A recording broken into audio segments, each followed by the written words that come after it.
Hey y'all, I'm Shayna and I'm back with another review. This is for Love and Marriage Huntsville, Season 10, Episode 5, Nell to the No. And let's go ahead and get into it. Before we do, quick church announcements. If you haven't seen my community tab, please check it out. I had a good time with some of the ladies, with my girls, Miss Kira Speaks and Nita the Diva. They are fellow YouTubers here on YouTube. They do, similar reviews, things of that nature, panels, the whole nine. So if you're not already subscribed, please subscribe to their channels. It will be in my description for the video. Like the post. And if you're new to this channel, please don't hesitate to like the video, subscribe. It helps your girl out a ton. It's always a growing channel, and trust me, I appreciate it. So let's go ahead and get into it. Okay. Some things to talk about. So Nell visits her son Lance. That's her oldest son. And Lance said that he's not accustomed to being a single dad and everything just falling on him. He like, wait a minute. Normally when I have kids, all the responsibility falls on the baby mama, not on me. I'm supposed to be sleeping while she's losing sleep, dealing with postpartum and working a full-time job. I'm not supposed to be dealing with this. And I'm just like, where is the mother? I mean, not that I ain't mad at it, I mean, you the father, it's your child too. But at the same time, where is this child's mother? Why is she MIA? What's going on? And also, did he ever get divorced? Is the ex-wife or the soon-to-be ex-wife or whatever it is that the baby mama? Like, there's so many, it's a lot of holes in this story. But Nell offered to stay at Lance's house 2 nights a week to help with her new grandbaby. And I was like, wow, I really wish my mother would have been as helpful as Nell is offering to be. Even if she would have offered, I would have appreciated it. My mama didn't even stay with my oldest because I had my youngest during, around the 2020 time, and you couldn't have a bunch of people in the hospital. But, prior to that, you could have anybody up in there. Like, everybody named mama could be up in there. I'm talking about the minute the baby came out, I didn't even barely hear the first cry. She was out the door. Okay. She didn't stay with me, didn't help me, wasn't there with me the first week, none of that. So if you have that kind of help in a village like that, you need to appreciate it. But does Lance appreciate it? No. He talks himself with his big mouth right out of the help. And we're going to get into it more a little bit later. But he tells his mom, like, she needs to talk to her husband, Chris, his dad. Sir, you don't need to tell her to run anything by that man. Excuse me? I'm sure she was going to do that anyway. She like, we've been married for 30 years. Like, he'll be all right for 2 nights a week, temporarily. Besides that, you don't need to tell her that she needs to talk to her husband. I'm sure she knows that this needs to be a conversation with her husband. Like, you don't need to suggest that, but okay. But on the other hand, I'm thinking, Maurice, take notes, okay? Because Chris Fletcher is Lance's stepfather, but you see, and I know he's been in his life since he was like 6 months old or something like that. But notice how he calls his first name as dad. They say they don't do steps, but I guess, Chris' oldest daughter don't fit in that category no more. She's now step. But, they really tried to put on when we first really got to know them and they became full-time cast members that they don't do stepchildren. And at least Chris didn't do that with Lance because he calls him dad. He seems like he respects Chris' feelings more than his own mother's. And she said she's willing to help. Let them hash that out. That ain't none of your concern. But if it's okay, then let her come help. But Maurice, like I said, that's what how a father, because that kind of impact and that bond you establish when they're younger, when they're grown, they'll have that respect for you. Sometimes. But and Chris, you got to do better with your oldest child. Like, we cannot just keep glazing over that. You got to make things right with that oldest daughter because that's a mess. But anyway, so Destiny comes up in the conversation and now says that Destiny was flirting with her godson as well as Lance. So she didn't feel like she owed Destiny nothing. And on one hand, I understand, kind of staying out of it because that's none of your business. Your son is grown. But I feel like I don't know if she's the kind of mother, because I feel like if nothing else, If it was my son, I'd be like, you need to say something to that girl. Even though he's saying like, okay, it wasn't that serious, it was just casual. But if y'all get to the point where, you're seeing each other regularly, just saying, hey, just having a conversation would be nice. Like, I think you should at least give her that. And even Lance admits that, like, because Nell said, do you think you owe her an explanation? And he was like, not an explanation, but a conversation. Even though he's like, she can ask me questions the whole nine, which is giving an explanation, but whatever. But I'm like, yeah, I understand, but I would have told my son, like, hey, the way you moving, I don't think it's right. So Tisha invited Kimmy and Destiny to a boutique in town, and he tells Kimmy that Marcel basically lives at Black. We glossed over that a little too quickly, like too fast. Honey, she's talking about he'll work construction all day, go to Black to eat, come home, take a shower, go back to Black. Who he freshening up for? Who's he showering for? What's going on at Black that he need to be there morning, noon, and night, open to close? What's going on there? Don't. I know Jaylen don't work there no more. Do they not have managers who can handle this? Why do you have to physically be there all the time? I just feel like, okay, you at that restaurant because you don't like to be home if you even at the restaurant, but I digress. When all them kids is grown and up out the house and Tisha has more time on her hands, I am curious to see the dynamic and what excuses he'll be coming up with when she's not home with the children. So Destiny arrives and the Scott ladies fill her in on Kimmy's dinner that she tried to have for all the ladies, talking about how they need to get to know each other better and the whole nine. This just don't got nothing to do with anything. But Destiny, what do you have on in that confessional? Where did you think you were going with all that sequence and them beads and all that bedazzled stuff going on at Burgundy Wig? Where were you going? Who are you styling yourself? It might be time to hire somebody. Whoever Kimmy been going to, see if she can hook you up to, at least for the confessionals, because I don't know what's going on. But anyway, they get into the Nell Tisha beef, and them just not getting along because Nell asks questions. Tisha can ask questions. Tisha feels like Nell cannot. I don't know what you think this is. I don't care how long you've been on the show. If I got a question to ask, I'm going to ask it. Tisha, you really left out the part where you was trying to get into that lady's business. Like, you can dish it, but you can't take it. But clearly, the Tisha and Nell beef will be like a major focal point this season because ain't nothing else going on. Destiny mentions Martell, and I forgot what she was saying about him and what he had to do with this and why he even came up. But Tisha was like, ooh, child, like, not Martell. Let me turn around and pretend like I'm looking at clothes, even though I'm just window shopping. And Tisha she's acting like she can't be bothered, but she really is listening now.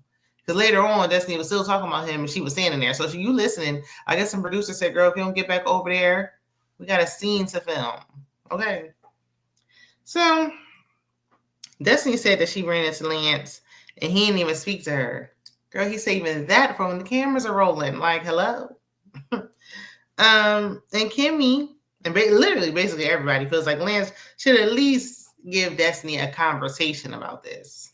Since clearly he told her, because he ended up telling her anyway. So if he was going to tell her when the baby's literally being born, why not tell her before that you have a baby on the way? She might have been cool with it. You didn't even give her the opportunity to decide if she wanted to move forward or not. But anyway, the vow renewal for the Fletchers came up. We know they did that last season. And Destiny calls out Kimmy for saying that Destiny was making googly eyes at one of the guys at one of those events around the vow renewal time. She called out because Kimmy yelled that out loud, like, oh, Destiny was making googly eyes at him in front of Nell. And it's like, why are you doing that in front of Nell knowing I'm talking to her son? And Kimmy, you definitely did that. And Kimmy tried walking back and be like, oh, girl, no. Well, what you should have said and you shouldn't have said it. How you can't say, oh, well, Destiny, you should have responded differently. She could have responded differently, but you shouldn't have said it to begin with. There wouldn't be nothing to respond to. And Destiny basically just says what she said at the time, that she's single and she can do what she wants. Moving on. Trisha and Nell meet. It took a minute for them drinks and that food to come out. I'm like, they about done the conversation now. But anyway, we get into the Tisha and Nell beef again. And Tisha's having liquid courage every time they at these events. And Nell addresses Tisha being in Chris' face. And I'm with Nell on this. It didn't call for it. Like, especially I feel like the men were already talking about it. And if you have a concern and you want to bring it to Chris, fine. But all this, no, that you took it too far doing all that. And, Marcel took a while to step in. I just feel like Tisha was out of line. But Tisha's trying to defend, Trisha's trying to defend Tisha. Like, oh, well, she's not normally like that. She ain't like that with me. That's your experience of Tisha, not Nell's. Oh, I ain't never really seen that side of her. That is your experience and your experience alone. Nell has seen a different experience in another side of Tisha, and because you was there for some of it. They've been not really like clicking like that. Even though Nell tries to say she mentored her, she think if you say hi and she say hi back, that she's mentored you. They don't click. But Trisha's like, look, basically y'all need to hash it out because we all got to film together or we're going to lose the bag. Period. So Jaylen visits Kimmy in her office. What she's in there doing, I don't know, because she was sitting up there laughing on the phone with Destiny. And when she hanging up, then Jaylen was like, bye, Destiny. And when he said that, I said, I forgot that him and Destiny had a little situation, a little something. I don't know what was going on, but I know they was flirting back and forth. And I said, Destiny like him young. But anyway, Jaylen comes to tell Kimmy, like, look, I know I was supposed to be moving to Colorado tomorrow, but I got a nice lucrative job offer in Huntsville, okay? And he was saying, like, his experience with Black and helping to build it from the ground up and managing it since its inception really played a big part of his resume and helps him get this job where they made him, like, a great offer, almost one that he couldn't refuse. And he's even counter-offered. I wish more women did that, especially Black women. We're the most educated, the whole thing. And I know a lot of us, not all of us, but, a good amount of us have a hard time trying to negotiate that pay. Give them a counter offer. If they really want you, like they might need it. You don't know till you ask. But anyway, he did that and they accepted the counter offer, gave him what he asked for. So of course, since they gave him an offer he can't refuse, he can't turn that down. So he's just gonna stay in Huntsville and not go to Colorado, especially because what he's going to be doing in Huntsville actually has everything to do with what he wants to do career-wise. So, it worked out. I'm glad it did. And Kimmy's happy. She's like, look, I know Maurice is talking about this family business. We don't got to do it with him. Like, you and I can have our own thing going where it's just me and you. And he can do something with his son. Does Jaylen want to do anything with y'all at all? Like, why can't he just work on his own projects? Why he got to work with y'all? But anyway, I'm sure he would much rather just do it with his mom than including Maurice Jr. and Big Maurice. But Jaylen said that when Maurice and Marcel met, it just seemed like Maurice just wasn't understanding what they were saying. Like, he just didn't get it. He wasn't trying to really comprehend what they were saying because I think he just felt like what they were saying paints him in a bad light. And it's like, not you saying all this about me on camera. And he must have really felt the way because Jaylen and Kimmy tried to clean it up. They tried their best to clean it up, but it's too late. They're talking about some, like, trying to soften the blow. Oh, well, even though I don't feel like he's a father figure, and he's talking about, I don't know what having a father really feels like. So maybe that was what having a father feels like. You might not know what it does feel like, but you know what it doesn't feel like for you. You know what it doesn't feel like to you. To you, Jaylen, he didn't feel fatherly. He felt like a mentor. You say he felt like big bro. He felt like Unc. He felt like the big homie. You literally said anything you could think of other than a father figure. You do not look at him as a father figure. Don't walk it back because of his feelings. He's not sparing yours. And this is why Maurice doesn't take full accountability. Because even Kimmy was like, well, what he was doing must have worked. Well, what are you talking about? He was halfway raised already by the time Maurice came around. I gotta say if he was, under 10, maybe. He was 13. You about to go in high school, about to start driving. How much more are you helping? I mean, yeah, I do think tough love works on some. It depends on the child. But he didn't, from what I heard Jaylen say multiple times, there wasn't a balance. Yes, on one end you can have the tough love. Some people just need it. They need it tough. You can't do gentle parenting with everybody. It just don't always work. But you do have to balance it out with love, care, and having a bond and an established relationship outside of just strictly discipline. And it didn't sound like he knew how to do both. And I don't even see him doing that with his own child. But I digress. Jaylen, I just feel like you already told the truth. You should stand on it. Don't backslide. Like, how's he ever going to respect you as a man? Because you're a full-grown adult at this point. You're almost 30 years old. How's he going to respect you? And how's anything going to change if you don't stand on it? But anyway, so we see Chris, and he's visiting Lance. And Lance shares that Nell wanted to stop by his house twice a week to help with his baby because he can't manage by himself. He needs a woman around. He gonna find him a new girlfriend to help take care of this child because he don't want to be bothered. I guarantee it. We'll see. I'm willing to bet on it. But anyway, Chris Fletcher Sr. is not at all okay with this 2-day thing because he's like, why would I want my wife gone for 2 days? And I'm like, because your grandbaby was just born. I mean, it's just 2 nights for a few weeks or however long. Like, yeah, like she was packing up her bags and moving out the house. But I get it. You used to having somebody there every night. It is an adjustment. But I'm like, did Nell even get a chance to bring this to him? Like, Chris tried to act like he was just coming, just like, oh, I'm just checking on my son. You know you're coming to have this conversation. But let's just play along. Okay, so if Nell didn't tell him, then it's like, why did you feel, Lance, that you should be the one to tell him? Why didn't you want to give your mom an opportunity to have the conversation with her husband? He may not be with anyone right now, but he was married before. And even if he's divorced, like, you know what you should and shouldn't be doing. You know, communication is key when it's in marriage. So, Lance, I said, Lance better call the baby mama because Nell won't be coming to help you now. Now that you ran it back to her husband, she ain't gonna help you now. You better call the baby mama to come help with this baby. Okay. But Chris mentioned when they had that family meeting, you know, was it last season or Child, the way they be breaking the seasons up? I can't remember. When they first got on as full-time cast members, and they had that big family meeting with everybody there, including Chris Fletcher's oldest daughter. I think her name was Kayla, who, you know, everybody was just cussing her out and bashing her, and nobody stopped it, and nobody chimed in, and she ran off, never to be heard from again. Yeah, her. Yeah, that time. Nell was trying to establish boundaries then, like, oh, don't call me, don't beat me. If you want to don't try to reach out to me. Leave me alone. If it ain't about my grandchildren, I ain't interested.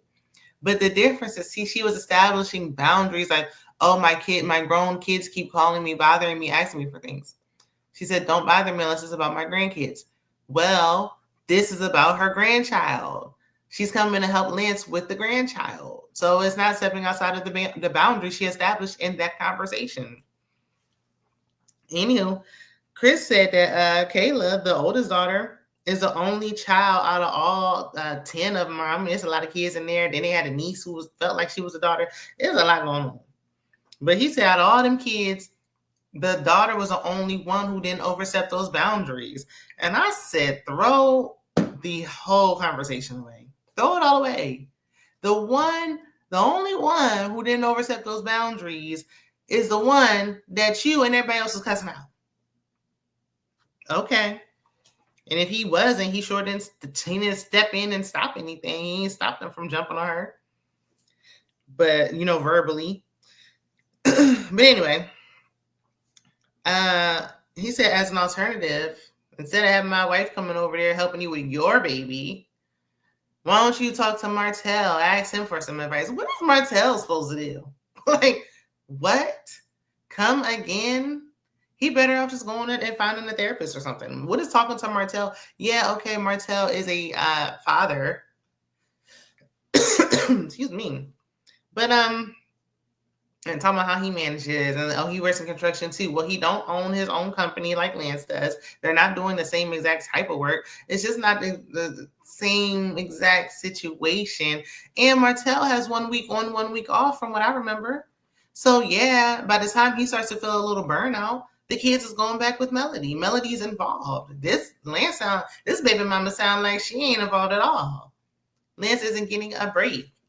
Where Martell, okay, you had them for a week, and you have a whole entire week to yourself. Time to be refreshed and whatever important things you got to do and stuff appointments you got to make, whatever you got to do, you could do it on your off week. But whatever. So Tisha and Nell they meet for coffee. I don't even know if they had time to bring the coffee out before this conversation was over. But Nell just got straight into it and basically called Tisha out for getting in her husband's face. And as she should, it's only right. Because Tisha was doing all that. And she was talking about, I don't remember doing that. Well, girl, you was drinking a little bit. And do I think she's like some sloppy drunk who has a problem? No. But I know she was sipping and you might not have remembered everything. It's on camera, though. So you can remember or not. But it was filmed, honey. I don't know. And then I feel like if I was on one of these shows, I would not be drinking while filming. Because y'all ain't going to catch me acting like this and saying I don't remember stuff on camera. Nope. I know at times you film so long you forget the cameras is there, but not on camera, I wouldn't. So Tisha said that this is the second time Chris mentioned her husband's name. The first being with Atlanta Gate, with that alleged cheating weekend where all the guys went to Atlanta and was dealing with those linebackers or whatever was going on. I mean, it's all alleged, but then they had photographs. And I don't know. But anyway, Shanamcd had 25 seasons of this show in the last 6 years. It was back there in one of them earlier seasons if you missed it. But Nell is annoyed with that because she feels like Marcel mentioned Chris' name first. So then we see a clip. Thank goodness they went and dug up the evidence and the Carfax. And Marcel was up there trying to remember when that picture of his supposed alleged back was going around. We don't really know if it was his back, but it looked like it could be his back. The picture at the back was going around and everybody was like, oh, that's his back. And then that's when the whole Atlanta Gate came up. And he was like, yeah, I was going down there to see my friend, Chris Fletcher. See, but at the time, Chris Fletcher wasn't a full-time cast member. So I felt like Marcel felt safe enough to mention his name because he wasn't on there full-time. But, now that they're on there, Marcel did mention his name first. I mean, he did.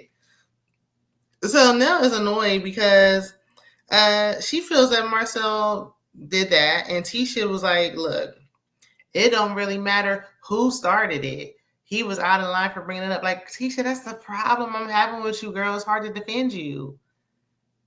What do you mean? It doesn't matter who started it. Well, yeah, it does. Because if he started it and then Chris went back and said something, well, I mean, it's fair game now. You already let the cat out the bag. They'll try to say, I was there and they was just bringing me something to eat. I was there the whole time. Just because you was in Atlanta and Chris was in Atlanta too, doesn't mean you were with him the whole time. You probably were sitting back in the hotel while he was doing whatever he wanted to do, allegedly. But that's neither here nor there. Like, I don't even care about hearing it no more. I don't care about hearing about anything cheating-wise with any of these couples because none of them are going to leave. So if you're not going to leave, why are we even talking about this? It's pointless. But I do feel like Tisha and Nell both have a right to be upset. Both of their husbands were name dropped. But Tisha, you were wrong. You went wrong when you jumped up in his face. And then your husband told you to basically sit down. And now you look crazy. And this ain't the first time. So they go back and forth. And Tisha's talking about, don't be raising your voice at me. And I'm like, both of y'all voices is getting a little elevated, but I guess. And then Tisha ran off like she normally does because she can't handle confrontation. And she can dish things, but she cannot take them. And that's why the people really don't see it for her.